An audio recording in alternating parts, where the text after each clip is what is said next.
ಆತ್ಮೀಯ ಅರ್ಥಶಾಸ್ತ್ರ ವಿದ್ಯಾರ್ಥಿಗಳೇ, ಇವತ್ತಿನ ತರಗತಿಯಲ್ಲಿ BA ದ್ವಿತೀಯ ಸೆಮಿಸ್ಟರ್ಗೆ ಸಂಬಂಧಪಟ್ಟಂತಹ ಹಿಂದಿನ ತರಗತಿಯಲ್ಲಿ ಅನುಭೋಗದ ಬಿಂಬಕ ಅಂದ್ರೇನು, ಅನುಭೋಗದ ಬಿಂಬಕವನ್ನ ನಿರ್ಧರಿಸುವಂತಹ ಅಂಶಗಳ ಬಗ್ಗೆ ಹಿಂದಿನ ತರಗತಿಯಲ್ಲಿ ನಾವು ಅಧ್ಯಯನವನ್ನ ಮಾಡಿದ್ವಿ. ಇವತ್ತಿನ ತರಗತಿಯಲ್ಲಿ ನಾವು ಏನ್ ಮಾಡೋಣ, ಅನುಭೋಗದ ಬಿಂಬಕದ ಅಥವಾ ಪ್ರವೃತ್ತಿಯ ವಿಧಗಳ ಬಗ್ಗೆ ನಾವು ಅಧ್ಯಯನವನ್ನ ಮಾಡೋಣ.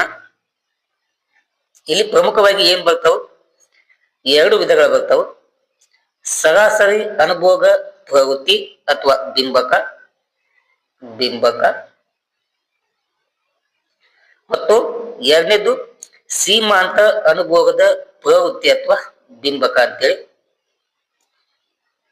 ಈ ಎರಡು ವಿಧಗಳನ್ನ ನಾವು ಅನುಭೋಗದ ಬಿಂಬಕದಲ್ಲಿ ಕಾಣಬಹುದು. ಈಗ ನಾವೇನ್ ಮಾಡೋಣ, ಈ ಎರಡು ವಿಧಗಳ ಬಗ್ಗೆ ಚರ್ಚೆಯನ್ನ ಮಾಡೋಣ.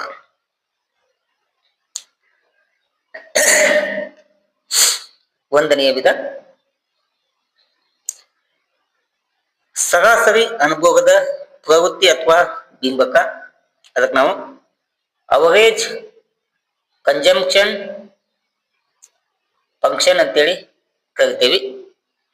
ಕನ್ನಡದೊಳಗ ಸರಾಸರಿ ಅನುಭೋಗದ ಪ್ರವೃತ್ತಿ ಅಥವಾ ಬಿಂಬಕ ಅಂತೇಳಿ. ಇಲ್ಲಿ ಅದರ ಒಂದು ಮೀನಿಂಗ್ ಅನ್ನ ತಿಳಿದುಕೊಳ್ಳೋಣ. ಸರಾಸರಿ ಅನುಭೋಗದ ಪ್ರವೃತ್ತಿ ಅಥವಾ ಬಿಂಬಕ ಎಂದ್ರೆ ಜನರ ಒಟ್ಟು ಅನುಭೋಗದ ಪ್ರಮಾಣವನ್ನು ಸೂಚಿಸುತ್ತದೆ. ಸರಾಸರಿ ಅಂದ್ರೇನು? ಪ್ರತಿಯೊಂದು ಘಟಕದ ಅನುಭೋಗವನ್ನ ಮಾಡುವಂತ ಒಂದು ಪ್ರಮಾಣವನ್ನ ಸೂಚಿಸುವುದಕ್ಕೆ ನಾವು ಸರಾಸರಿ ಅನುಭೋಗದ ಬಿಂಬಕ ಅಂತೇಳಿ ಕರಿತೇವೆ. ಇಲ್ಲಿ ನೋಡ್ರಿ, ಜನರ ಒಟ್ಟು ಅನುಭೋಗದ ಪ್ರಮಾಣವನ್ನ ಸೂಚಿಸುವುದಕ್ಕೆ ನಾವು ಸರಾಸರಿ ಅನುಭೋಗದ ಬಿಂಬಕ ಅಂತೇಳಿ ಕರಿತೀವಿ. ಇಲ್ಲಿ ಸಿಂಪಲ್ ಆಗಿ ಒಟ್ಟು ಅನುಭೋಗದ ವೆಚ್ಚವನ್ನ, ಏನ್ರಿ, ನಾವು ಅನುಭೋಗಕ್ಕಾಗಿ ಏನು ಹಣವನ್ನ ಖರ್ಚು ಮಾಡ್ತೇವಲ್ಲ, ಅಂತಹ ಅನುಭೋಗದ ವೆಚ್ಚವನ್ನ ನಮ್ಮ ಒಂದು ಒಟ್ಟು ಆದಾಯದಿಂದ ಭಾಗಿಸಿದಾಗ ನಮ್ಗೆ ಏನ್ ಲಭ್ಯವಾಗ್ತದೆ? ಸರಾಸರಿ ಅನುಭೋಗದ ಪ್ರವೃತ್ತಿ ಲಭ್ಯವಾಗುತ್ತದೆ. ಏನು? ನಾವು ಮಾಡುವಂತ ಒಟ್ಟು ಅನುಭೋಗದ ವೆಚ್ಚವನ್ನ ನಮ್ಮ ಬಳಿ ಇರುವಂತ ಒಟ್ಟು ಆದಾಯದಿಂದ ಭಾಗಿಸಿದಾಗ ನಮಗೆ APCಯು ಲಭ್ಯವಾಗ್ತದೆ. ಹೀಗಾಗಿ ಸೂತ್ರ ಏನಿದೆ, APC = C/Y ಅಂತೇಳಿ ಸೂತ್ರ ಇದೆ. ಸಿ ಅಂತಂದ್ರ ಅನುಭೋಗಕ್ಕಾಗಿ ಮಾಡುವಂತ ಒಟ್ಟು ವೆಚ್ಚದ ಪ್ರಮಾಣವನ್ನ ತೋರಿಸುತ್ತದೆ. ಇನ್ನು Y ಅಂತಂದ್ರ ಅನುಭೋಗದಾರನ ಒಟ್ಟು ಆದಾಯವನ್ನ ಸೂಚಿಸುತ್ತದೆ. ಹೀಗಾಗಿ ಈ ಒಟ್ಟು ಅನುಭೋಗದ ವೆಚ್ಚದಿಂದ ಒಟ್ಟು ಆದಾಯವನ್ನ ನಾವು ಭಾಗಿಸಿದಾಗ ನಮಗೆ ಸರಾಸರಿ ಅನುಭೋಗ ಬಿಂಬಕವು ನಮಗೆ ಲಭ್ಯವಾಗ್ತದ ಎಂಬುದು ಮೊದಲನೆಯ ಒಂದು ಅನುಭೋಗದ ಬಿಂಬಕದ ವಿಧ ಆಗಿದೆ. ಇನ್ನು ಎರಡನೇದು ವಿದ್ಯಾರ್ಥಿಗಳೇ, ಸೆಕೆಂಡ್ ಒನ್ ಸೀಮಾಂತ ಅನುಭೋಗದ ಪ್ರವೃತ್ತಿ ಅಂತೇಳಿ. ಅದಕ್ಕೆ ನಾವು ಮಾರ್ಜಿನಲ್ ಕನ್ಜಂಪ್ಷನ್ ಫಂಕ್ಷನ್ ಅಂತೇಳಿ ಕರಿತೇವಿ. ಸೀಮಾಂತ ಅನುಭೋಗದ ಪ್ರವೃತ್ತಿ.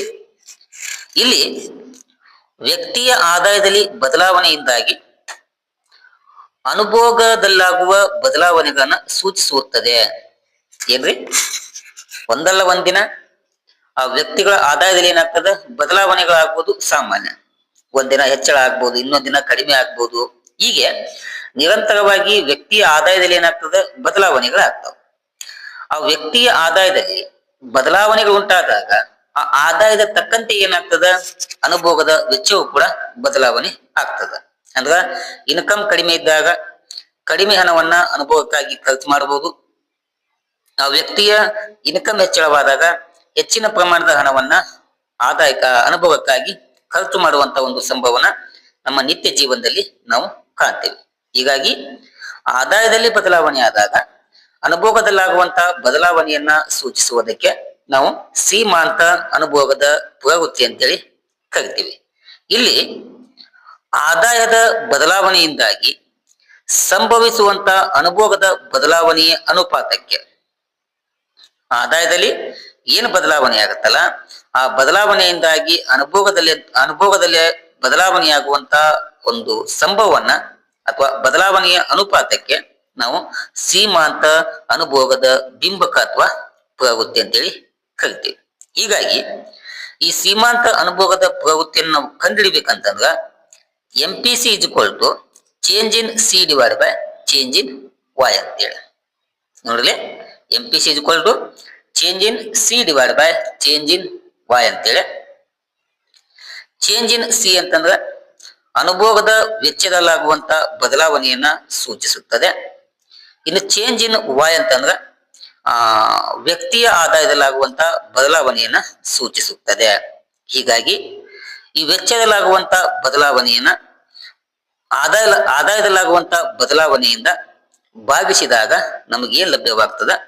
ಸೀಮಾಂತ ಅನುಭೋಗದ ಪ್ರವೃತ್ತಿಯು ಲಭ್ಯವಾಗುತ್ತದೆ. ಓಕೆನಾ? ಇಷ್ಟು ವಿದ್ಯಾರ್ಥಿಗಳೇ ಅನುಭೋಗದ ಬಿಂಬಕ ಅಥವಾ ಪ್ರವೃತ್ತಿಯಲ್ಲಿ ಬರುವಂತ ಪ್ರಮುಖ 2 ವಿಧಗಳು ಆಗಿವೆ. ಈ ವಿಧಗಳು ನಿಮ್ಗೆ ಎಕ್ಸಾಮ್ ದೃಷ್ಟಿಯಿಂದ 2 ಮಾರ್ಕ್ಸ್ಗೆ ಕೇಳುವಂತ ಸಂಭವ ಇರ್ತದೆ. ಹೀಗಾಗಿ ಆ ಒಂದು ದೃಷ್ಟಿಕೋನವನ್ನು ಇಟ್ಕೊಂಡು ಇವುಗಳನ್ನ ನಿಮ್ಗೆ ತಿಳಿಸುವಂತ ಕೆಲಸವನ್ನ ಮಾಡಿದ್ದೇನೆ. ಇಲ್ಲೇ ತನಕ ತರಗತಿ ವೀಕ್ಷಣೆ ಮಾಡಿದ ಎಲ್ಲ ವಿದ್ಯಾರ್ಥಿಗಳಿಗೆ ಧನ್ಯವಾದಗಳನ್ನ ತಿಳಿಸ್ತಾ ಈ ತರಗತಿಯನ್ನ ಇಲ್ಲಿಗೆ ಮುಗಿಸ್ತೇನೆ. Thank you. ನಮಸ್ಕಾರ.